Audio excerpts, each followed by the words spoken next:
Good evening. ഞാൻ Donna. Kodanchery media. സന്ധ്യാവാർത്തയിലേക്ക് സ്വാഗതം. മുനമ്പം ഭൂമി പ്രശ്നം. ജുഡീഷ്യൽ കമ്മീഷനെ നിയമിച്ച് സർക്കാർ വിജ്ഞാപനം. റിപ്പോർട്ട് 3 മാസത്തിനകം. മുനമ്പം പ്രശ്ന പരിഹാരത്തിന് ജുഡീഷ്യൽ കമ്മീഷനെ നിയമിച്ചുകൊണ്ടുള്ള സർക്കാർ വിജ്ഞാപനം പുറത്തിറക്കി. ഭൂമിയുടെ നിലവിലെ സ്വഭാവം, സ്ഥിതി, വ്യാപ്തി എന്നിവ കണ്ടെത്തണം.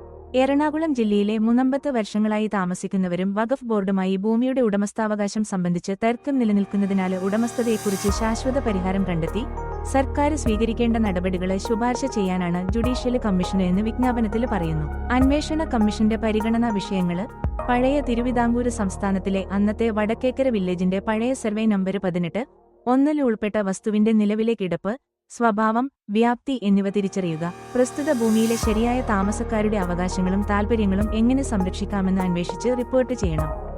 സർക്കാർ ഇക്കാര്യത്തിൽ സ്വീകരിക്കേണ്ട നടപടികളെ ശുപാർശ ചെയ്യണം. റിട്ടയർ ഹൈക്കോടതി ജഡ്ജി CN രാമചന്ദ്രന് നായരെയാണ് ജുഡീഷ്യൽ കമ്മീഷനായി നിയമിച്ചിരിക്കുന്നത്. 3 മാസത്തിനകം റിപ്പോർട്ട് സർക്കാരിന് സമർപ്പിക്കണമെന്നും ആവശ്യപ്പെട്ടിട്ടുണ്ട്. കമ്മീഷനുമായി സഹകരിക്കുമെന്ന് മുനമ്പം സംരക്ഷണ സമിതി കൺവീനർ ജോസഫ് ബെന്നി പറഞ്ഞു. പരിഗണനാ വിഷയങ്ങൾ ഒറ്റനോട്ടത്തിൽ സ്വാഗതാർഹമാണെന്നും വിശദമായി പരിശോധിച്ച ശേഷം ഇതു സംബന്ധിച്ച് കൂടുതൽ പ്രതികരിക്കാമെന്നും അദ്ദേഹം അറിയിച്ചു. സൗബിൻ ഷാഹിറിന്റെ ഓഫീസിൽ ആദായ നികുതി വകുപ്പിന്റെ പരിശോധന. സാമ്പത്തിക ഇടപാടുകൾ പരിശോധിക്കുന്നു. കൊച്ചി. നടൻ സൗബിൻ ഷാഹിറിന്റെ ഓഫീസിൽ ആദായ നികുതി വകുപ്പിന്റെ പരിശോധന. സൗബിന്റെ ഉടമസ്ഥതയിലുള്ള പറവ ഫിലിംസ് കമ്പനിയുടെ സാമ്പത്തിക ഇടപാടുകളാണ് പരിശോധിക്കുന്നത്. പറവ ഫിലിംസിന്റെ ഓഫീസ്, പുല്ലേപ്പടിയിലെ ഡ്രീം ബിഗ് ഡിസ്ട്രിബ്യൂട്ടേഴ്സ് ഓഫീസ് തുടങ്ങിയ ഇടങ്ങളിലാണ് റെയ്ഡ്. ആദായ നികുതി വകുപ്പിന്റെ കൊച്ചി യൂണിറ്റാണ് അന്വേഷണം നടത്തുന്നത്. 2 കമ്പനികളുടെയും സാമ്പത്തിക സ്രോതസ്സുകളെക്കുറിച്ചാണ് പ്രധാന പരിശോധനയെന്നാണ് വിവരം. മഞ്ഞുമ്മൽ ബോയ്സ് സിനിമയുമായി ബന്ധപ്പെട്ട് കള്ളപ്പണ ഇടപാട് നടന്നുവെന്ന് ആരോപണം ഉയർന്നിരുന്നു. ഇതു സംബന്ധിച്ച് എൻഫോഴ്സ്മെന്റ് ഡയറക്ടറേറ്റ് നടത്തിയ അന്വേഷണത്തിന്റെ ഭാഗമായി സൗബിനെ ചോദ്യം ചെയ്തിരുന്നു. കൊല്ലത്ത് നിർമ്മാണത്തിനിടെ പാലം തകർന്നു. അപകടം 4ാം തവണയെന്ന് നാട്ടുകാർ. കൊല്ലം അയത്തിൽ ജംഗ്ഷനു സമീപം നിർമ്മാണത്തിലിരുന്ന പാലം തകർന്നു വീണു. ദേശീയപാത വികസനത്തിന്റെ ഭാഗമായി നിർമ്മിക്കുന്ന ചൂരാങ്കൽ പാലമാണ് പൊളിഞ്ഞു വീണത്. സ്ലാബ് കോൺക്രീറ്റ് ചെയ്യുന്നതിനിടെ പാലത്തിന്റെ മധ്യഭാഗം തകർന്നു വീഴുകയായിരുന്നു. അപകടത്തിൽ ആർക്കും പരുക്കില്ല. ഇതേ സ്ഥലത്ത് അപകടമുണ്ടാകുന്നത് 4ാം തവണയാണെന്ന് പ്രദേശവാസികൾ പറഞ്ഞു. തൂണിനു ബലക്ഷയം ഉൾപ്പെടെയുള്ള പ്രശ്നങ്ങൾ നേരത്തെ ഉണ്ടായിട്ടുണ്ട്. ഇടയ്ക്ക് പാലം പണി മുടങ്ങുകയും പൊളിച്ചുമാറ്റുകയും ചെയ്തിട്ടുണ്ടെന്നും പ്രദേശവാസികൾ പറയുന്നു. Doha to Kochi. യാത്രക്കാരി 1 വയസ്സുകാരി ഇവ. കൊച്ചിയിൽ പറന്നിറങ്ങി രാമചന്ദ്രന്റെ പൂച്ചക്കുട്ടി. കൊച്ചി. വിദേശത്തുനിന്ന് ഓമനമൃഗങ്ങളെ കൊണ്ടുവരാനുള്ള സർട്ടിഫിക്കേഷൻ ഒക്ടോബറിൽ ലഭിച്ചതിനുശേഷം ആദ്യമായി ഒരു ഓമനമൃഗം പറന്നിറങ്ങി. സങ്കര ഇനത്തിൽപ്പെട്ട 1 വയസ്സുകാരി ഇവ എന്ന വെളുത്ത പൂച്ചക്കുട്ടിയാണ് വ്യാഴം രാവിലെ 10:17 എയർ ഇന്ത്യയുടെ AI-954 വിമാനത്തിൽ ദോഹയിൽ നിന്ന് കൊച്ചിയിലെത്തിയത്.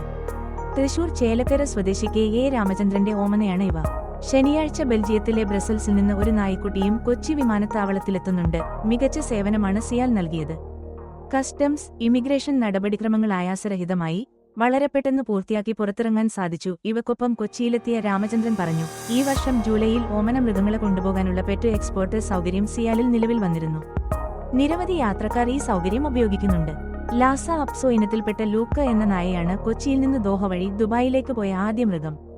ഇതിനു പിന്നാലെ ഒക്ടോബർ 10-നാണ് കൊച്ചി വിമാനത്താവളത്തിലേക്ക് വിദേശത്തുനിന്ന് മൃഗങ്ങളെ കൊണ്ടുവരുന്നതിനുള്ള അനുമതി നൽകുന്ന ക്വാറന്റീന് ആൻഡ് സർട്ടിഫിക്കേഷന് സേവനം തുടങ്ങിയത്. കേന്ദ്ര മൃഗസംരക്ഷണ വകുപ്പിൽ നിന്ന് animal quarantine and certification service AQCS അനുമതി ലഭിച്ചതോടെ പെറ്റ് എക്സ്പോർട്ട്, ഇമ്പോർട്ട് സൗകര്യങ്ങളുള്ള കേരളത്തിലെ ഏക വിമാനത്താവളമായി സിയാൽ മാറി. വിപുലമായ സൗകര്യങ്ങളുള്ള പെറ്റ് സ്റ്റേഷൻ, വെറ്ററിനറി ഡോക്ടറുടെ സേവനം, ക്വാറന്റീൻ സെന്റർ എന്നീ സൗകര്യങ്ങൾ സിയാലിൽ ഏർപ്പെടുത്തിയിട്ടുണ്ട്. വിദേശത്തുനിന്ന് വളർത്തുമൃഗങ്ങളെ കൊണ്ടുവരാനും കൊണ്ടുപോകാനുമുള്ള സൗകര്യങ്ങൾ ലഭ്യമാകുന്നതിന് എയർലൈനുകളെയോ കാർഗോ ഹാൻഡ്ലിംഗ് ഏജൻസികളെയോ ആണ് യാത്രക്കാർ ആദ്യം ബന്ധപ്പെടേണ്ടത്. കൂടുതൽ വിവരങ്ങൾക്ക് www.eqcsindia.gov.in എന്ന വെബ്സൈറ്റ് സന്ദർശിക്കുക. ആനകളെ ചങ്ങലക്കിടുന്നത് ആസ്വദിക്കുന്നവരോ ആനപ്രേമികൾ? എഴുന്നള്ളിപ്പിന് ഇളവില്ലെന്ന് വീണ്ടും ഹൈക്കോടതി. കൊച്ചി. ആനകളെ എഴുന്നള്ളിക്കുന്നതിന് നിർദ്ദേശിച്ച മാർഗനിർദ്ദേശങ്ങളിൽ ഇളവ് അനുവദിക്കില്ലെന്ന് വ്യക്തമാക്കിയതിനു പിന്നാലെ വിദഗ്ധരുടെയും അഭിപ്രായം തേടി ഹൈക്കോടതി. ആനകളെ എത്ര ദൂരത്തിൽ ഇടവിട്ട് നിർത്താം തുടങ്ങിയ കാര്യങ്ങളിലാണ് ജസ്റ്റിസുമാരായ AK ജയശങ്കരൻ നമ്പ്യാർ, P ഗോപിനാഥ് എന്നിവർ വിദഗ്ധാഭിപ്രായം തേടിയത്. വന്യജീവി വിദഗ്ധനും കേരള വനഗവേഷണ കേന്ദ്രം മുൻ ഡയറക്ടറുമായ ഡോക്ടർ PS ഈസ ഇന്ന് ഹാജരായി കോടതിയുടെ സംശയങ്ങൾക്ക് മറുപടി നൽകി. തൃപ്പൂണിത്തുറ പൂർണ്ണത്രയീശ ക്ഷേത്രത്തിലെ ഉത്സവത്തിന് ആനകളെ എഴുന്നള്ളിക്കുന്നതുമായി ബന്ധപ്പെട്ടതുൾപ്പെടെയുള്ള കാര്യങ്ങളാണ് ഇന്ന് കോടതിയുടെ മുമ്പാകെ വന്നത്. 15 ആനകളെയാണ് ക്ഷേത്രത്തിൽ എഴുന്നള്ളിക്കുന്നത് എന്നും ആനകൾ തമ്മിൽ 3 മീറ്റർ ദൂരം വേണം എന്ന പരിധി വെച്ചാൽ ഇത് സാധിക്കില്ലെന്നും ക്ഷേത്രാധികൃതർ ചൂണ്ടിക്കാട്ടി. 15 ആനകളെ എഴുന്നള്ളിക്കണമെന്ന് എന്താണ് നിർബന്ധമെന്ന് കോടതി ആരാഞ്ഞു. ആനകൾ തമ്മിൽ 3 മീറ്റർ പരിധി വേണമെന്ന് പറയുന്നത് ജനങ്ങളുടെ സുരക്ഷയെ കൂടി കരുതിയിട്ടാണ്.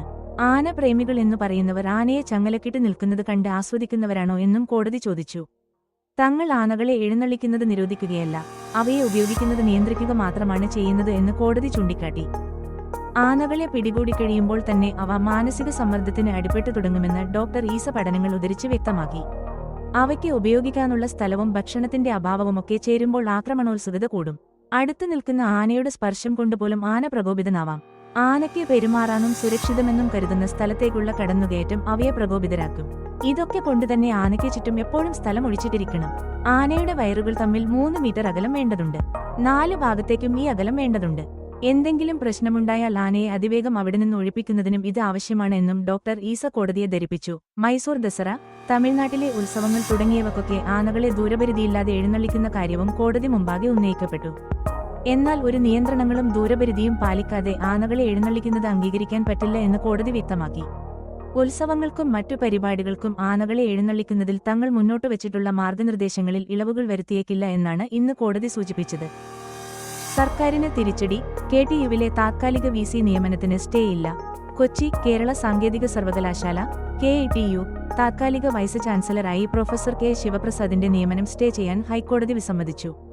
താൽക്കാലിക വിസിയെ നിയമിച്ച ചാൻസലറുടെ നടപടി ചോദ്യം ചെയ്തു സർക്കാർ നൽകിയ ഹർജിയിലാണു ജസ്റ്റിസ് സിയാദ് റഹ്മാന്റെ നടപടി. KTU വിസിയുടെ ചുമതല വഹിച്ചിരുന്ന digital VC doctor Saji Gopinath കാലാവധി പൂർത്തിയാക്കിയതോടെയാണ് പ്രൊഫസർ K ശിവപ്രസാദിന് ചുമതല നൽകിയത്. KTUവിലേക്ക് ഡോക്ടർ സജി ഗോപിനാഥ്, സാങ്കേതിക വിദ്യാഭ്യാസ director doctor PR Shalij, doctor Vinodkumar Jacob എന്നിവരുടെ പാനലാണ് സർക്കാർ നൽകിയിരുന്നത്. ലെയിൻ മറികടന്ന് വണ്ടിയോടിച്ചാലും ഇനി പിഴ. തിരുവനന്തപുരം റോഡിൽ ലെയിൻ ട്രാഫിക് തെറ്റിച്ച് വാഹനമോടിക്കുന്നവർക്ക് പിഴ ചുമത്താനൊരുങ്ങി മോട്ടോർ വാഹന വകുപ്പ്. ഇതുമൂലമുള്ള അപകടങ്ങൾ വർദ്ധിക്കുന്ന സാഹചര്യത്തിലാണ് തീരുമാനമെന്ന് മന്ത്രി KB ഗണേഷ് കുമാർ വാർത്താസമ്മേളനത്തിൽ വ്യക്തമാക്കി. വര കടന്നുള്ള വാഹനമോടിക്കൽ തടയുന്നതിന് മോട്ടോർ വാഹന വകുപ്പിന്റെ വാഹനങ്ങളിൽ ഡാഷ്ബോർഡ് ക്യാമറകൾ സ്ഥാപിക്കും. ഇതിനായി ഗതാഗത കമ്മീഷണർ നിർദ്ദേശം നൽകിയിട്ടുണ്ട്. ഇതിനു പുറമെ പാലക്കാട് തൃശൂർ മേഖലയിൽ രാത്രികാല ഗതാഗത പരിശോധന കർശനമാക്കും. ഡ്രോൺ ക്യാമറ ഉപയോഗിച്ച് വാഹനങ്ങളെ നിരീക്ഷിക്കുന്നതിനുള്ള ആശയവും ഗതാഗത കമ്മീഷണർ മുന്നോട്ടുവച്ചിട്ടുണ്ട്. ക്യാമറ ഇല്ലെന്ന് കരുതി നിയമം ലംഘിച്ച് വാഹനമോടിക്കുന്നവരെ പിടികൂടാനാണിത്. വാഹനം തടഞ്ഞു നിർത്തി പരിശോധിക്കുന്ന രീതിക്കപ്പുറം ഓടുന്ന വാഹനങ്ങളിലെ നിയമലംഘനങ്ങൾ തത്സമയം പിടികൂടുന്നതാണ് പുതിയ എൻഫോഴ്സ്മെന്റ് നയമെന്നും മോട്ടോർ വാഹന വകുപ്പ് പറഞ്ഞു. ഇനി പ്രിയങ്ക ഗാന്ധി MP ഭരണഘടന ഉയർത്തി സത്യപ്രതിജ്ഞ ചെയ്തു. രാഹുൽ ഗാന്ധിക്കും സോണിയ ഗാന്ധിക്കും ഒപ്പമാണ് പ്രിയങ്ക എത്തിയത്. ഡൽഹി, വയനാട് MPയായി പ്രിയങ്ക ഗാന്ധി സത്യപ്രതിജ്ഞ ചെയ്തു. ഭരണഘടനയുയർത്തിയായിരുന്നു പ്രിയങ്കയുടെ സത്യപ്രതിജ്ഞ. വയനാട് ജനതയ്ക്കായി പ്രിയങ്ക പാർലമെന്റിലെ ശബ്ദമുയർത്തുമെന്ന് KC വേണുഗോപാൽ പറഞ്ഞു. കേരളീയ വേഷത്തിൽ നിറചിരിയോടെ ആയിരുന്നു പ്രിയങ്ക ഗാന്ധിയുടെ ലോക്സഭയിലേക്കുള്ള ആദ്യ വരവ്. കോൺഗ്രസിന്റെ സമര പാരമ്പര്യങ്ങളിൽ പ്രിയങ്ക ഗാന്ധിയുടെ പാർലമെന്ററി പ്രവേശം വലിയ ആഘോഷമാക്കിയായിരുന്നു പ്രവർത്തകർ പ്രിയങ്കയെ സ്വീകരിച്ചത്. അമ്മ സോണിയ ഗാന്ധി ഉൾപ്പെടെയുള്ള മറ്റു കുടുംബാംഗങ്ങളും സത്യപ്രതിജ്ഞാ ചടങ്ങിൽ സാക്ഷിയായി. ഓൾഡേജ് ഹോം സന്ദർശിച്ചു. Kodanchery Velankode saint George's higher secondary സ്കൂളിലെ NSS വളണ്ടിയേഴ്സും സ്കൗട്ട് ആൻഡ് ഗൈഡ്സ് വിദ്യാർത്ഥികളും ചേർന്ന് താമരശ്ശേരി പുല്ലാഞ്ഞിമേട്ടിലുള്ള യേശുഭവൻ സന്ദർശിച്ചു. അവശരും രോഗികളുമായ അന്തേവാസികളോടൊപ്പം അല്പസമയം സല്ലപിക്കാനും അവരെ കേൾക്കാനും പാട്ടുകൾ പാടാനും കേക്കിന്റെ മാധുര്യം പകർന്നു നൽകാനും വിദ്യാർത്ഥികൾ ഉത്സാഹം കാണിച്ചു. സാമൂഹിക പ്രതിബദ്ധതയും സഹാനുഭൂതിയും പ്രോത്സാഹിപ്പിക്കുന്നതിനും ഭവനത്തിലെ നിവാസികൾക്ക് അല്പം ആനന്ദവും ആശ്വാസവും ലഭിക്കാൻ പ്രസ്തുത പരിപാടി ഇടയാക്കി. മാനേജ്മെന്റ് പ്രതിനിധി sister Sudharma SIC, scout and guides കോർഡിനേറ്റേഴ്സായ Gladys Peeppol, Jins Jose, NSS programme officer Smitha K, principal എന്നിവർ നേതൃത്വം നൽകി. കണ്ണോത്ത് കക്കൂസ മാലിന്യം തള്ളിയ സംഘത്തെ കോടഞ്ചേരി പോലീസ് പിടികൂടി. കോടഞ്ചേരി കണ്ണോത്ത് കക്കൂസ മാലിന്യം തള്ളിയ സംഘത്തെ കോടഞ്ചേരി പോലീസ് പിടികൂടി. ഈ മാസം 10 പുലർച്ചെയാണ് കപ്പ്യാരുമലയിൽ അഗസ്റ്റിന്റെ റബ്ബർ തോട്ടത്തിൽ കക്കൂസ മാലിന്യം തള്ളിയത്.